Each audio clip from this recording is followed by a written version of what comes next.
Subject line, what did you do last week? Part 2. Please reply to this email with approx 5 bullets describing what you accomplished last week and CC your manager. Going forward, please complete the above task each week by Mondays at 11:59 p.m. ET. If all of your activities are classified or sensitive, please write, quote, all of my activities are sensitive, unquote. That's it. So they added that last bit about the not sending information that's classified or sensitive because of pushback on that, which makes a lot of sense. So does this mean the deadline keeps getting moved? Is this the second week in a row you have to put the email? Like, what is the current status? Do I have to send it's like BOI. Do I have to send an email saying how much work I got done or not? It's very confusing at this point. So it's all very confusing. I was really just interested in this idea of whether or not this is something that can be required. Does the president or an office of the president have the authority to require this of federal employees? If the president calls you up and says, tell me what you did last week, you should, as a federal employee, have to tell him, right? Like, it'd be like your boss calling you up. Seems reasonable. If you don't, that would be a fireable offense. But apparently not. So I used Perplexity Deep Research, and I asked, does the Office of Management and Budget have the legal authority to require federal workers and other agencies to summarize what they have accomplished for the week? So to send out an email like this. And so Perplexity went out and did a lot of deep research, which you can see here on the screen if you're watching on YouTube.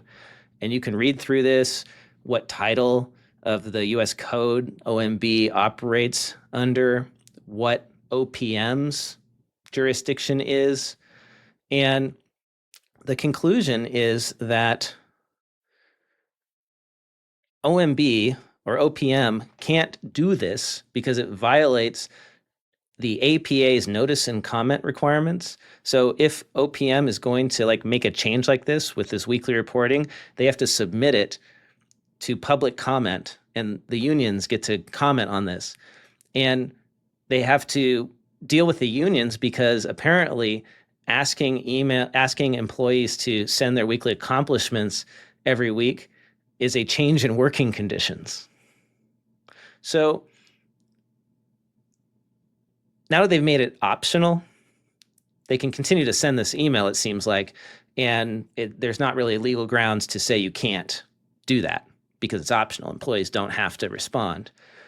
But it's wild to me that the unions in the federal workforce have protected the federal workforce to such an extent that you can't even send an email, a required email at the direction of the White House asking them to list out their accomplishments for the week. So that's a real bureaucracy. That's a very insulated bureaucracy. Does that make sense? My argument is nobody's reading these emails. Nobody's going to do anything with them. This is just an exercise in threats. Because you only have to do 4. One of the lines, you always put number 5, spent half hour writing this email. Always put that. So you only have to create 4 anyways. Well, I was going to say, it's not that hard. If you're a productive employee, it's not that hard to come up with 5 things that you did last week. But if you're not a productive employee, then it's pretty easy. But if you're not productive, you have 39 hours of the week to probably work to make something up or just fill it out. Yeah. But there is some valid reason to use something like this in your firm or at a big company. And Google used to have this as a tool. And what they did is they made everybody send it, and it was all plain text. And you could search it. And this is where this could be very valuable for the government.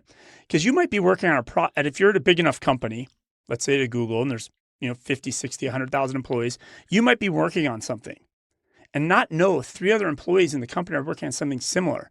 But now you can search everybody's top 5 things they did. And now you can be like, oh, you're working on something I'm working on similar. It eliminates those overlaps. And then you can make those connections to work together on a project together. And so if I'm all supportive of this happening, if they're going to have all the employees be able to see everybody else's emails and search it like that. So this could have worked like the 9/11 terrorists. Remember when the FBI, 3 different agencies and the CIA weren't on the same page? They're all watching the same guys. They're like, why are these guys taking airplane flying lessons in Florida?